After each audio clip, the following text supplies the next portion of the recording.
it really was back there. I had to get a picture. I'm so sorry. Okay. Let me... Oh, Lordy, I might have peed myself just a tiny bit. All right, you guys.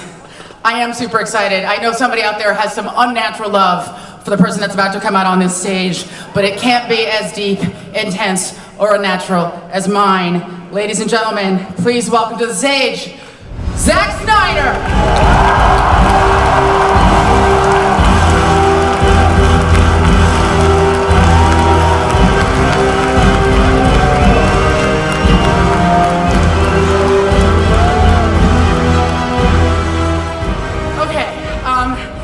First of all, Zack, this obviously is not your first Comic-Con. You're a pro, so welcome back to Hall H. And this is a very special movie. I want to know a little bit quickly about how stoked you are.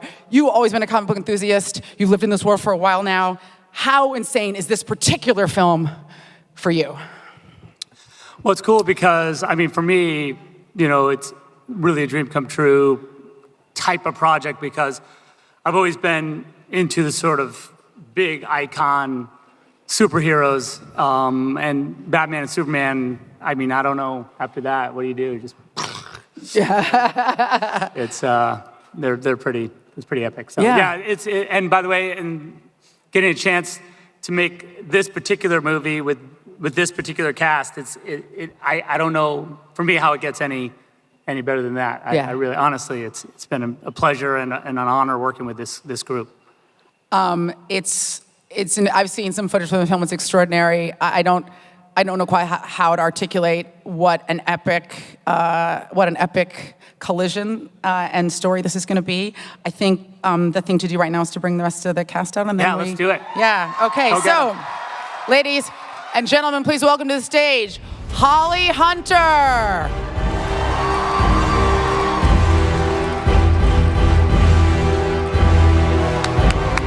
Wonder Woman herself, Gal Gadot. The sinister Jesse Eisenberg. Sinister, he's super sinister. Look at him, he's got a blazer on. That's evil. Ladies and gentlemen, Amy Adams.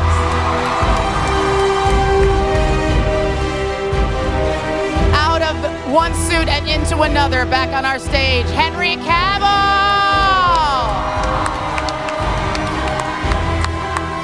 And ladies and gentlemen, the Batman, Ben Affleck!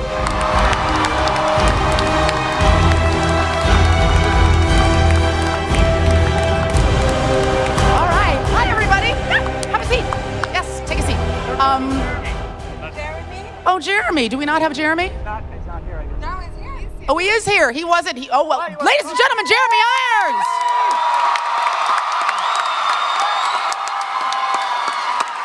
He's down here. Wonderful. Our team is fully assembled. Okay, so I think before we chat, there's something that Zack wants to show everybody. Yes. Oh yeah, well. All right, so we put this together, especially for you guys. It's not the whole movie, of course, but I think you get a little bit of a taste of what it's about. I've got two big questions off the top before we move to the audience. And the first one is, for people here who are not DC experts, not everybody has read every DC book, 3 people in the back who've never slept. How canonical is this conflict? How rooted in canon is the Batman v Superman conflict? Or is this something that was created for this film? Because personally, I never heard of it till now. Well, I mean, listen, you know, if you want to talk about the story itself or about the sort of particulars of this movie, that was the thing that it's definitely based on just ideas that we had, you know, in a room talking about like what would be cool to see. Now, the idea of Batman fighting Superman is it's a thing that happens all the time in the comic books. And but, you know, for me, images like, there's a bunch of images, and there's been a lot of talk about my sort of love of a particular comic book, which is, The Dark Knight Returns, which is, a comic book that I love, and I definitely homage a lot in the movie as a way of saying to Frank Miller, like, you're a genius, and I think that book is genius. But the story itself is not that story. The story itself is a story that we came up with just, on our own. Chris Terrio, who is the amazing writer of the screenplay, is a genius. He worked with Ben on Argo and did an amazing job, and that movie is great. And he and I just, we just talked about like how do you make this make sense? Like, what is the why of Batman fighting Superman? And there's we had a lot of great. We had done stuff in Man of Steel that actually allowed us to create a conflict that really makes sense for what this movie's about. And also sort of launch you toward what could be bigger conflicts with maybe more other superheroes. Who knows? I mean, I do know. But You totally know. You're a comic tease. Yeah. Oh, nice. Yeah, thank you. Thank you. I'm glad you worked through that with me. That was nice. Sorry, This is also the first time we're seeing Batman and Superman together on the big screen. We've seen it in the books before, obviously, many times. And it's also the first time we have both Gotham and Metropolis together. So again, how did you merge those universes, and kind of what rules did you follow and what rules did you break? Yeah, well, I mean, I think the big rule that we broke is we put Gotham and Metropolis right next to each other. I don't know if it had appeared that way ever, maybe somewhere. Probably, it's been, if you dig deep enough, you can find a justification for just about everything. But it made sense to us and worked for our story that they were kind of sister cities, across a big bay. And so you had it's like Oakland and San Francisco kind of a vibe. Yeah. I'm from San Francisco.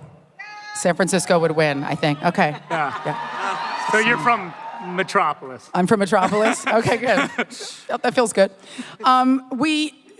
Look, people know this world, and they think they know this world intimately, but there have been so many iterations and so many reboots, obviously, in the DC universe. I want to talk a little bit about the panel here, because this is a pretty iconic group of characters that people know, that have been played before. If we could just go down the line and talk a little bit about what creative challenge that presents when you're playing a character that's been played before multiple times by multiple actors. What do you stay true to from the canon, and what do you invent? And was that challenging for you? Did everybody just find a new way into the character and it was simple? I don't know. Should we start with me? Yeah, why don't we start with Gul? Who would like to start? This is a democracy. Okay. Well, Michael Caine was pretty amazing. As Alfred. So I had big shoes to sit in, but he's a little different, my Alfred. So I think there are surprises in store, but I carried along myself on the explosions around me and on the world around me. I followed the boss and tried to make him happy and tried to make him safe and tried to make him grow up a little. Holly? No. You want to take it? Okay. Hi, everyone. You look so beautiful. Thank you for being here. I'm so excited, so I'm just buying some time. Well, for me, with Wonder Woman, I feel like I have been given such a huge opportunity to show the strong, beautiful side of women, finally. And thank you. And Wonder Woman has all the strength of a superhero, but at the same time, she's very sophisticated, loving, and has a lot of emotional intelligence. So for me, I feel very, very privileged to be the one who's going to bring her back to life. And I just can't wait to celebrate this character, and I hope you all enjoy it. Thank you. Girl power. Could you do the girl power? Okay. Good. Girl power fist. I was going to say the thing about the strong, independent women, but she took that. Sorry, Jess. No, my character has been in obviously other movies, and there's always kind of like a campy element to the character. But probably in terms of your question, I think there's probably a real kind of emotional groundedness to this version of it, and I attribute that to the writer Chris Terrio, as Zach said, who's just such a phenomenal writer, and gives every character in this movie like real emotional core, even though the situations are so heightened and theatrical. Understated. Yes. He also had the most luxurious locks of any Luthor ever. Really, very. I mean, swing that around. That was beautiful. It's a very low bar. They were all bald.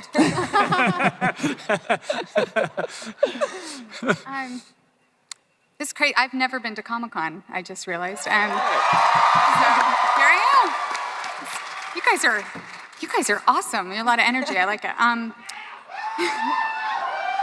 Lois Lane. I wanted to be Lois Lane since I was 5 years old. So there you go. And I watched, I think it was Superman 2 on repeat over and over and over. But when the opportunity rose, of course I was nervous. I wanted to, make you guys all happy with Lois. But at the same time, I was just willing and open to sort of bring a very modern take on her and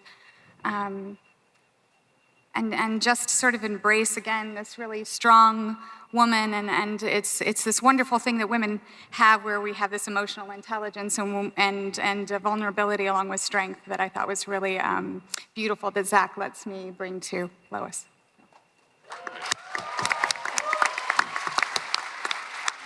For me, well, obviously, especially Christopher Reeve did such a fantastic job. It was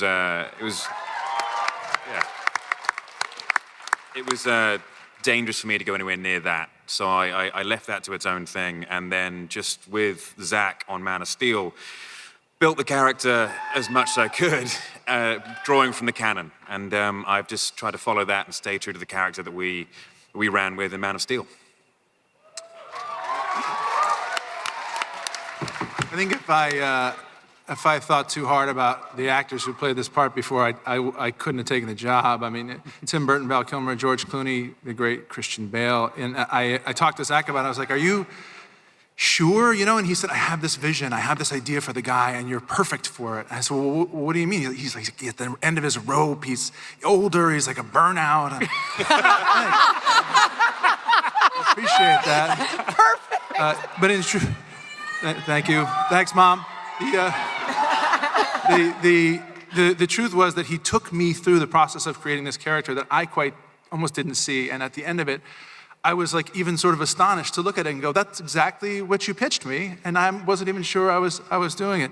I had this really weird experience where before we started the movie, I was getting my kid a Halloween costume, and my son is really into Batman, and wisely. And we went to a store, a costume store in Los Angeles, and it was pretty empty. And I was in the aisle, and I hear this, "Oi!"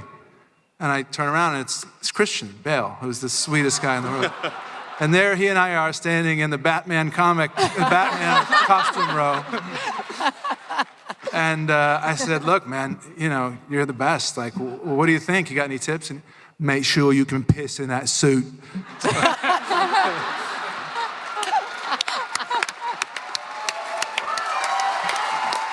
These are practical concerns. Yeah, we put a zipper on it. Yeah. Did you? Actually, I think, Henry, we put a zipper on your suit retroactively, didn't we? This time. Yeah, thank this God. time. Yeah. You don't think of these things. I was like, it'll be fine. I mean, how long is he going to be in it? It's not going to be that long. Yeah, like 15 hours. That's Oh, and I also, can let me hold just say, Holly has an original part in the film, and I've been such a giant fan of Holly's forever. When we were writing the script, I was like, okay, we need to find a part. We need to write a part for Holly Hunter to play in this movie. I don't care what the F it is. But it turns out that it's a super important part, so that's good. But she's amazing, so I just had to say it. I'm gonna be a dick because the title begs a very specific question, right? Which part of the title? the Batman v Superman Okay, part very of the good. title. Very good. And you know you've heard this a million times since you started developing this film, and you'll hear it a million Right. times after. Who would win a fight between Batman and Superman? Now, I'm not going to ask that question because I It's think we good know because I made a whole movie about it. Yeah, it's good. So we can just answer it today, and then because again, essential to this conflict is an immortal man, a god, as you articulated in the film, versus a human being, which begs a lot of other questions about kind of, us embracing our own humanity and what that means. However, this Batman seems to be Mecha Batman. He is a little bit of an augmented Batman. I think the thing to look at in the we call it the mech suit, whatever, but it really, in truth, it's not. It's a self-preservation concept, not to give anything away, but it's not really enhancing his strength more than protecting him, buying him time, if you will. From everything that Something. Superman is going to Yeah. blow out of his eyeballs, 'Cause mouth, he's just and gonna nose. get pummeled like a piñata, so It's the rest you have to see because it's slightly complicated. okay. we're gonna Like have. I said, it's a whole movie. It's a whole. The whole entire answers film. that question. Literally, that's the only question. All right, we're gonna take an audience question. Yeah, Hi. Okay. So, you are adorable. Look at you. Yes. thank you. Strike a pose. So, anyway, clearly in the movie, you deal with a lot of philosophical issues in the film. And what I was wondering is if any of what you worked through maybe perhaps changed the way that you look at life now. You just stayed adorable through the entire question. Who's it for? Who's that question? Pure adorability. Who is that? Was You are that for Batman smarter and than Superman? everyone up here. That could really be for whoever has an answer for it. Bucket of cute on the left. Zach, you can take this one. Is there anybody who wants to tackle That feels that? like those guys down at that end. Yeah, it seems like Batman and Batman. Superman. I'm just. I don't know. It's kind of tough for me to say. I play a god, so I'm going to step away from this one. I think there are some really interesting, that Zach and Chris put together some really interesting ideas of, Metropolis being a big successful city and Gotham City being a place where a lot more downtrodden people live. And there's a ferry they take across, the people who work in Metropolis take from Gotham City. And the whole idea of, wealth and power and the way power engenders fear. And there were a lot of really ideas that were a little bit too smart for me to understand, but that the movie was trafficking in, and that I thought made it feel real to me and smart. And so I was even more proud to be part of it. This is from someone who made a movie that I had to go to Wikipedia every 5 minutes to understand Argo. But sure, yeah, Superman versus Batman. Too smart for Ben Affleck. Okay. Yeah, sure. There'll be more Wikipedia. One more. Oh, Superman's back out of the gym again. Hello. Was it leg day or arm day? All right, let's go. No, look at this guy's. Look at this guy's tattoos. Yeah? He's got tattoos on his calves. Look at Oh, very nice. Superman. Aww. How do I know that? I've seen him before. You know what, Zach? So have we. Go for it, buddy. When you guys were filming the movie, at what point in time did you say, oh my God, we're coming up with something great, awesome. We're gonna blow all you guys' minds away. Without spoilers, but if you do, Or spoilers. please, thank you. While shooting the movie, I feel like. Yes. I mean, look, the truth is, when you're shooting a movie, there are moments when you shoot the movie that feel like, wow, this is cool. Just for instance, when we were we did a little photo shoot, while everyone was getting their costumes together, and it's like Wonder Woman and Superman and Batman all sort of standing there, getting their pictures taken. You're like, oh my Lord, that's crazy. Okay. But I think that, for me, it actually happens long before that, when we're just kind of figuring out what we're going to do, and I'm drawing, and we're just kind of getting ideas of, different kind of images that we're going to create. And I just, normally, this is going to sound weird, but I'm by myself when that's happening. And I don't do anything weird. Sure. But there is that moment, like when you do, if you do a doodle and you're like, oh my Lord, I know that. I want to see that.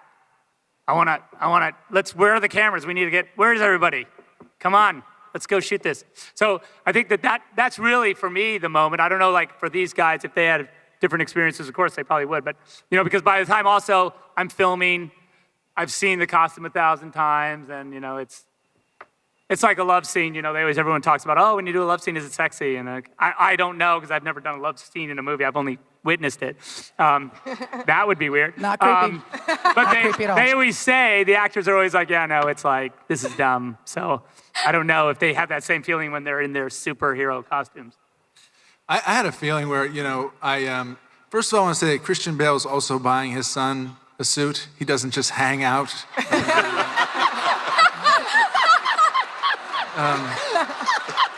But for me, you know, like, you look at the cast and you look at the script, and that's so much of what's there. And I always thought you can only tweak a certain amount past that because you've almost kind of made the movie.